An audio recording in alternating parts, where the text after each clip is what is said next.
राधे राधे दोस्तों। आज की हमारी कहानी है कौन जरूरी। तुम हर बात में मेरी बहन को ही गलत क्यों दिखाती हो रीमा।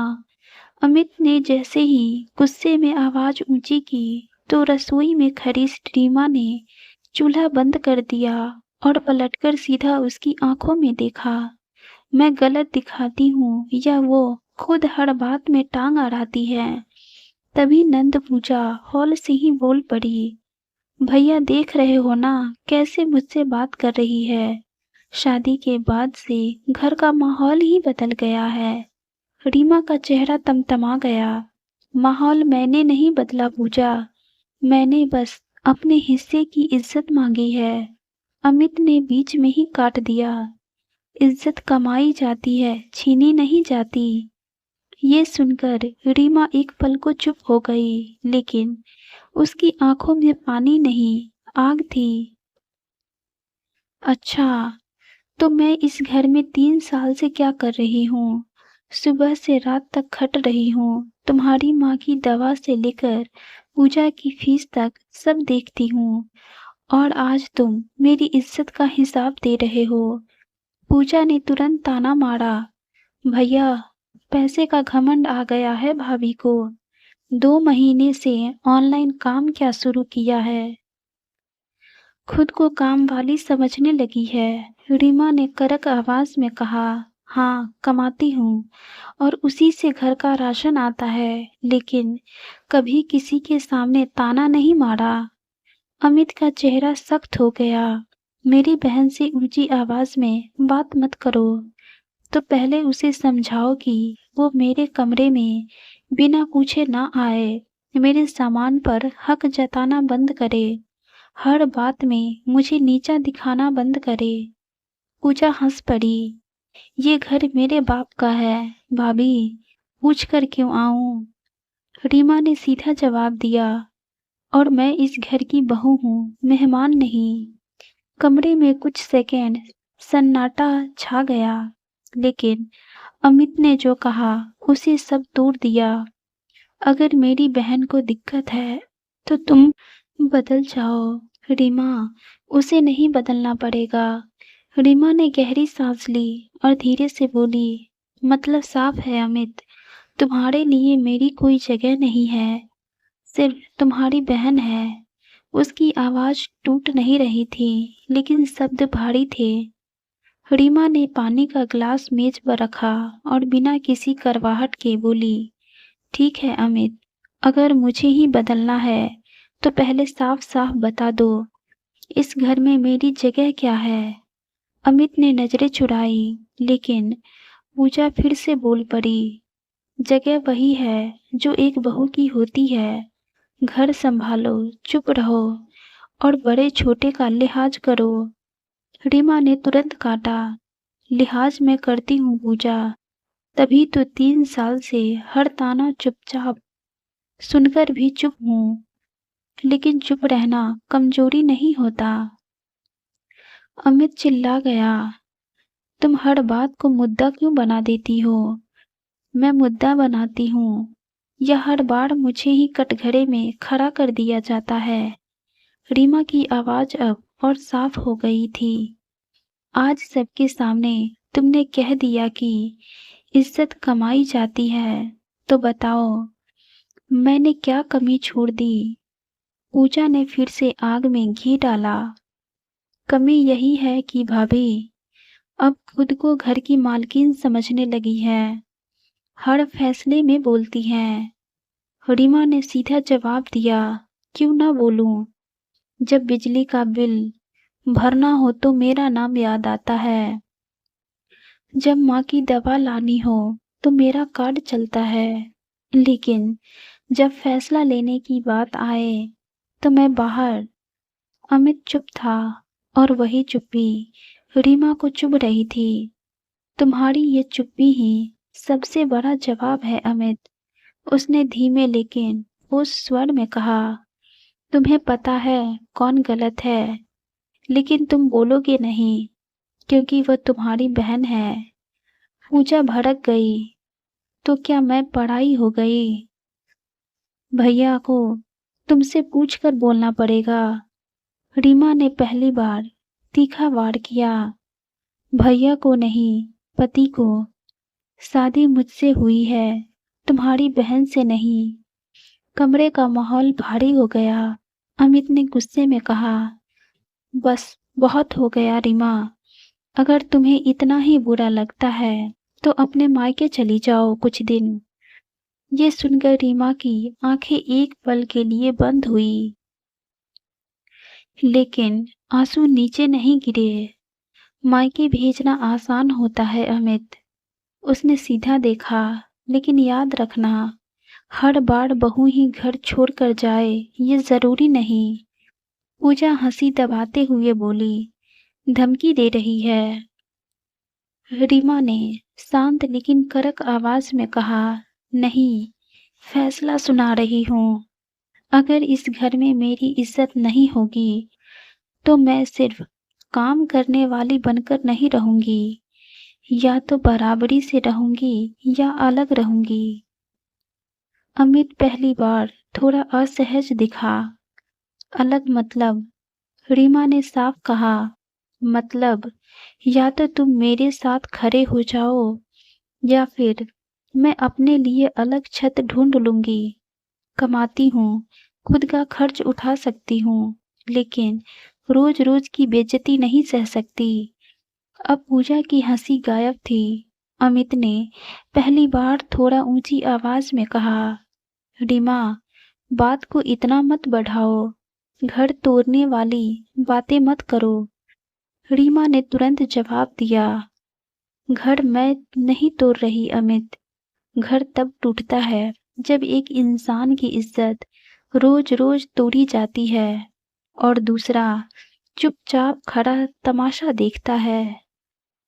पूजा बीच में आ गई। भैया देख रहे हो ना, ये आपको ही कटघरे में खड़ा कर रही है। रीमा ने पलटकर कहा, कटघरे में मैं नहीं खड़ा कर रही, हालात खड़े कर रहे हैं। और सच ये है कि तुम जानबूझकर हर बात में आग लगाती हो। पूजा तिलमिला गई। मैं आग लगाती हूँ? मैंने क्या किया है? रीमा ने एक एक बात गिनाने शुरू की। मेरे कमरे में बिना पूछे आना, मेरी अलमारी से कपड़े निकाल लेना, मेरी चीजों पर हक जताना, माँ के सामने मेरी शिकायत करना, और सबसे बड़ी बात, हर बार भैया को मेरे खिलाफ भड़काना।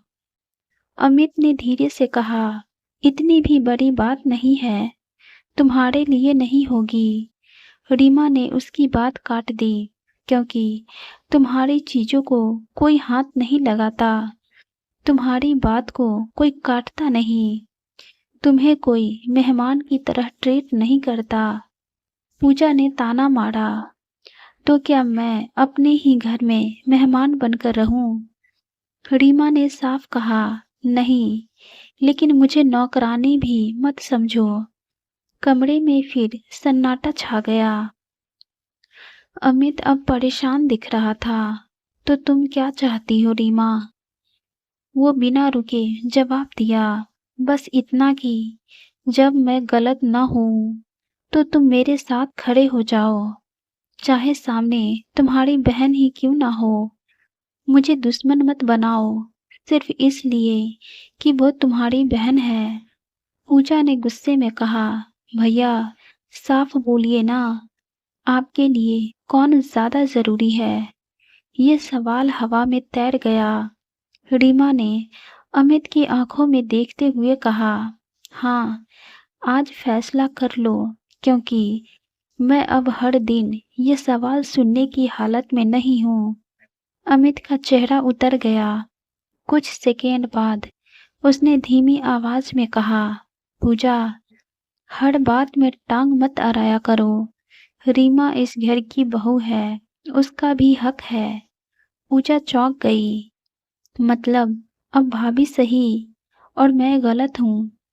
अमित ने पहली बार साफ कहा, गलत कौन है ये मुद्दा नहीं, लेकिन हर बार रीमा को सबके सामने बोलना ठीक नहीं है।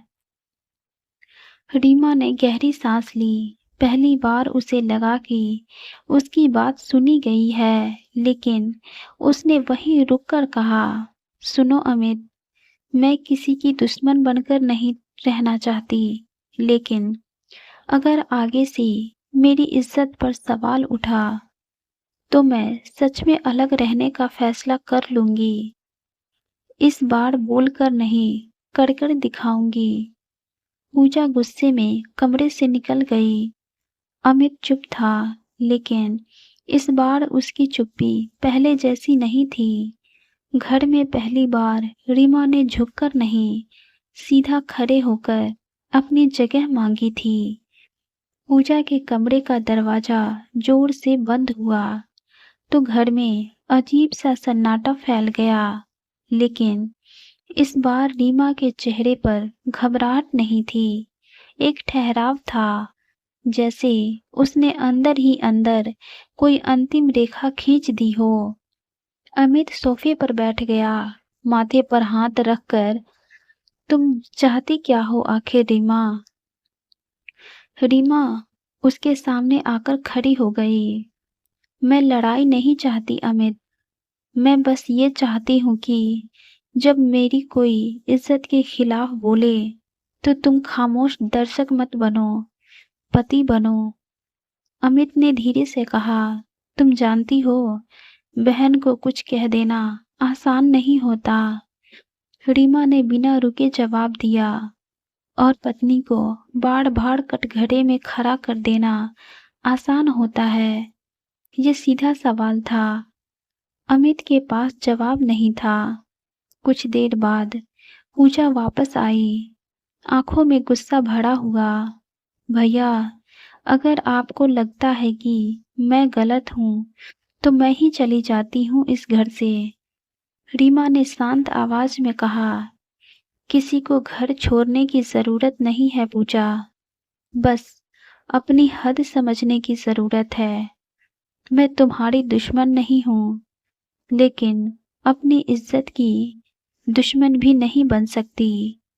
अमित ने पहली बार मजबूती से कहा, कोई कहीं नहीं जाएगा और आगे से किसी की भी बेइज्जती इस घर में नहीं होगी, न रीमा की न तुम्हारी।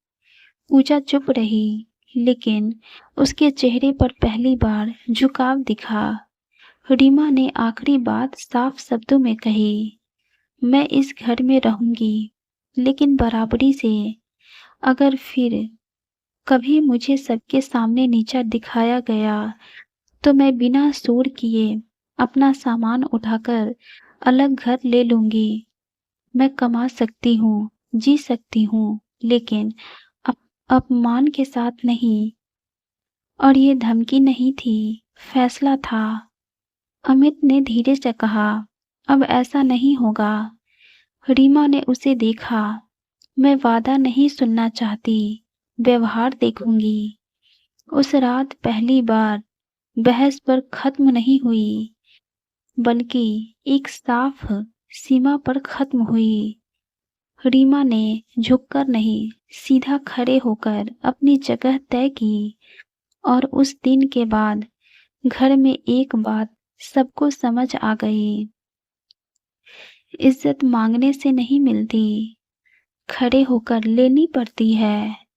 इस कहानी से हमें यही सीख मिलती है कि जहाँ पत्नी की इज्जत अपने लिए खुद खड़ी हो जाती है, वहाँ उसे कोई लंबे समय तक दबा नहीं सकता। अगर कहानी दिल को छू गई हो तो लाइक, शेयर और सब्सक्राइब ज़रूर करें। धन्यवाद।